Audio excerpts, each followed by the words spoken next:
ఇప్పుడు మనం ఈ టీజర్లో అర్జున్ ఎలాగైతే రౌడీని అలా సునాయాసంగా లేపి పట్టుకున్నారో అంతే సునాయాసంగా ఈ గీతా ఆర్ట్స్ అధినేత అల్లు అరవింద్ గారు ఎంత హెవీ బడ్జెట్ మూవీస్ అయినా సునాయాసంగా మనకు అందించేస్తారు, బ్లాక్ బస్టర్ హిట్లు చేసేస్తారు. So inviting on stage Allu Aravind గారు.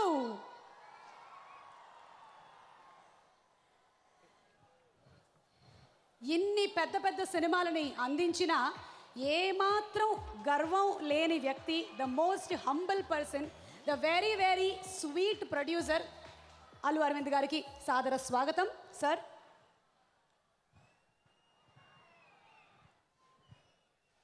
నువ్వు మాట్లాడిన తర్వాత ఏం మాట్లాడినా ఆనంద సుమ వద్దు ఉండు.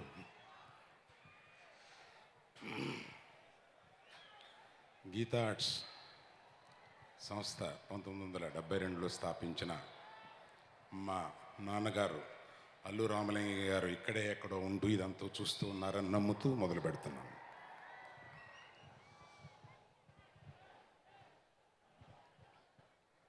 నేను గీతా ఆర్ట్స్ మీద కానీ అసోసియేటెడ్ పార్ట్నర్స్తో కానీ 54 సినిమాలు ఇంతవరకు తీశాను. ప్రతి సినిమాకి కొత్తగా, ప్రతి సినిమా రషెస్ చూసేటప్పుడు చేతులు వణుకుతూ, ఇవాళ ఈ సినిమా చూసుకుని చాలా సంతృప్తిగా ఉంది. కానీ సినిమా మీకున్న ఎక్స్పెక్టేషన్కి రీచ్ అవుద్దని తెలిసినా కూడా లోపల ఎక్కడో దడగా ఉంటుంది మాకు. అటువంటి దడ కలకాలం నాకు ఉండాలని చెప్పి నేనే కోరుకుంటున్నాను. సరైనోడు, ప్రస్తుతం మనం సరైనోడు అనే ఫంక్షను ఇక్కడికి వచ్చి ఈ వైజాగ్లో ఇన్ని లక్షల మంది ముందు ఇంత వ్యయ ప్రయాసలకి ఓర్చి ఎందుకు చేయాలా అని నన్ను అడిగితే, ఆంధ్రప్రదేశ్ మన ఈ రాష్ట్రం అవతరించిన తరువాత film related the biggest function first time జరుగుతుంది ఇక్కడ. అది వైజాగ్లోనే జరగాలి అనడానికి ఒక ఫస్ట్ చెప్పుకోవాల్సిన ఒక వ్యక్తి ఎవరు అంటే గంటా శ్రీనివాసరావు గారు. అతనికి మా కుటుంబానికి ఉన్న స్నేహం కానీ, చనువు కానీ, ప్రేమ కానీ, అభిమానం కానీ, ఆయన నువ్వు ఆడియో ఫంక్షన్ వైజాగ్లోనే చేసి తీరాలి అని నాతో చెప్పటం, దానికి అయ్యే ఖర్చు అవన్నీ చూసుకుని కొంచెం బాధేసినా కూడా తప్పనిసరిగా ఇక్కడ చేయాలని నిర్ణయించుకుని చేస్తున్నందుకు మొట్టమొదటిసారిగా ప్రథమ వ్యక్తిగా గంటా శ్రీనివాసరావు గారికి, తర్వాత మెగా ఫ్యామిలీకి ఈ సిటీ ఇచ్చే ఒక గౌరవం ఎప్పటికీ మేము మర్చిపోలేనిది.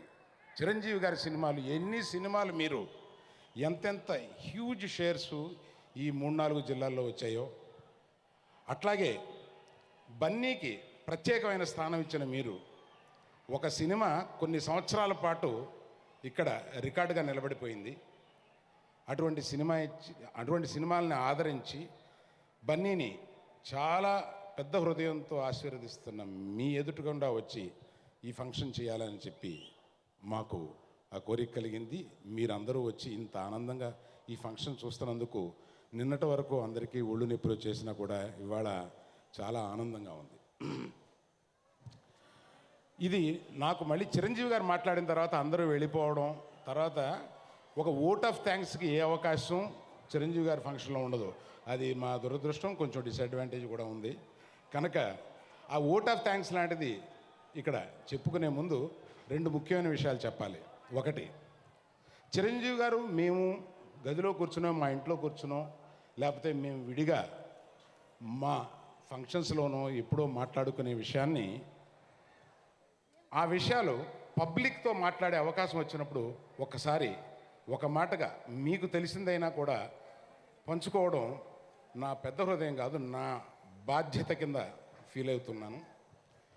ఆ రాజు ఎప్పుడో ఒక సుదీర్ఘ ప్రయాణం ప్రారంభించిన చిరంజీవి గారు ఎన్నో కష్ట నష్టాలకి ఓర్చి, శ్రమ ఓర్చి, ఆయన ప్రత్యేకమైన తన సుఖాలన్నీ వదులుకుని ఆయన కష్టపడి 25 సంవత్సరాల పాటు మొదటి 25 సంవత్సరాల పాటు ఆయన కష్టపడి ఏర్పాటు చేసిన ఈ ప్లాట్ఫారం మీదే ఇవాళ ఇంతమంది హీరోలు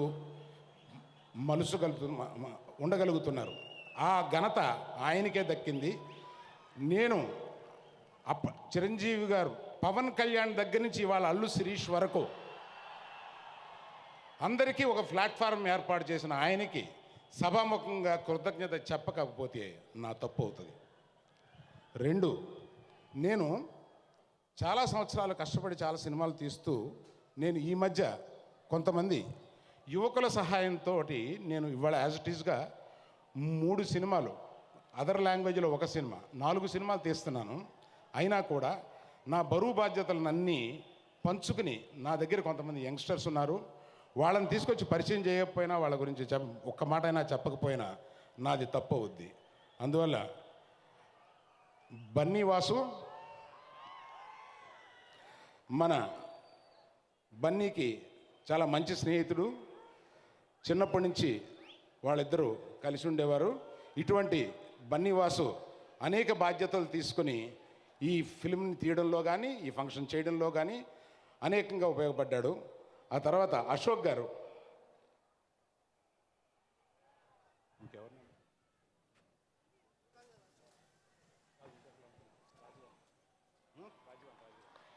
బాబు నా ఈ బాబు అనేవాడు భూమికి 5 అడుగులు కనపడతాడు, లోపల ఇంకో 5 అడుగులు ఉంటాడు. అంత సమర్థత కలిగినవాడు ఈ బాబు. వీళ్ళందరూ లేకపోతే గీతా ఆర్ట్స్ని నేను ఇంత సుగమంగా ఏదో డైరెక్టర్ నేను బన్నీయో చిరంజీవి గారు అందరూ కూర్చొని కథల గురించి వాటి గురించి డిస్కస్ చేసిన కింద గదుల్లో మీద పడిపోతాం. కానీ మేము అనుకున్న దానికో మేము కలగనే దాన్ని ఎగ్జిక్యూట్ చేయడానికి చాలా కష్టమైన పని అండి. అది ఫిల్మ్ ఇండస్ట్రీలో ఉన్న వాళ్ళకే తెలుస్తుంది. ఇవాళ బొలీవియా ఒక పుస్తకంలో చూసి బొలీవియా వెళ్ళాలనుకున్నారు. 10 రోజుల్లో బొలీవియా టోటల్ యూనిట్ వెళ్ళి షూటింగ్ చేసుకుని వచ్చారు. అటువంటి మాకు ఇది కావాలి అంటే అది తెచ్చిపెట్టి చేయగల సమర్థత నా వెనకాల ఉన్న వాళ్ళలో లేకపోతే నేను ఇది చేయలేను. ఈ ఫంక్షన్ని ఇంత సక్సెస్ఫుల్గా చేయడానికి, ఇదంతా ఇలా డిజైన్ చేయడానికి రాజీవన్ అని నాకు మా ఆర్ట్ డైరెక్టర్, ఆయనకు కూడా నేను ఈ సందర్భంలో చెప్పాలి. తర్వాత Rajeevan, you are not here. కాదు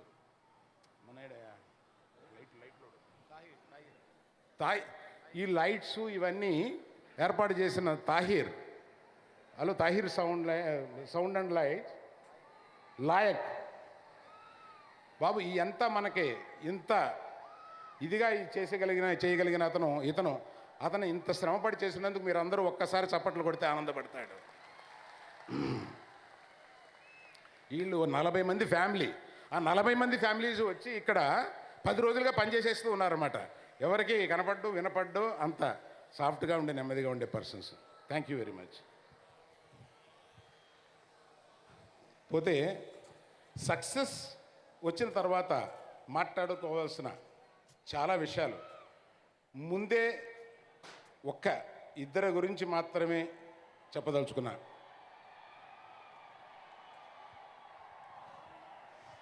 తప్పకుండా సక్సెస్ అవుద్ది. మళ్ళీ సక్సెస్ఫుల్ ఫంక్షన్ రోజున మేము మాట్లాడడాన్ని మీరు చూసి మళ్ళీ ఆనందపడతారు. దర్శకుడు గురించి ప్రప్రథమంగా చెప్పాలి. ఈ దర్శకుడు మొదటి రోజున నేను షూటింగ్ చేసినప్పుడు మామూలుడు అనుకున్నాను, కానీ మామూలుడు కాదు, చాలా సరైనోడు ఈ సినిమా ఇండస్ట్రీకి. ఎక్సలెంట్గా ఈ సినిమాని తీసిపెట్టాడు. రేపు ఎవర్రా బోయపాటి అని మళ్ళీ మీరు అతని సినిమాలు ఇదివరకు సక్సెస్ఫుల్ సినిమాలు చూసినా కూడా మళ్ళీ ఎవర్రా ఈ బోయపాటి అని ఒక షాక్ తోటి మీరు ఈ సినిమాను చూస్తారు. అటువంటి వాడు బోయపాటి. ఆ తర్వాత ఈ సెలబ్రేషన్ చేసుకోవడానికి ముఖ్య కారకుడు మన తమన్ ఇంత మంచి మ్యూజిక్ మనకి ఇవ్వడం వల్ల, అది 10 రోజుల్లో జనంలో ఇంత క్విక్గా వెళ్ళడం వల్ల మనం ఈ పండగ చేసుకోగలుగుతున్నాం. తర్వాత బన్నీ గురించి చెప్పాలి కదా, నేను చెప్పడం లేదు, చిరంజీవి గారు చెప్తారు. Thank you very much. ఇంత అద్భుతం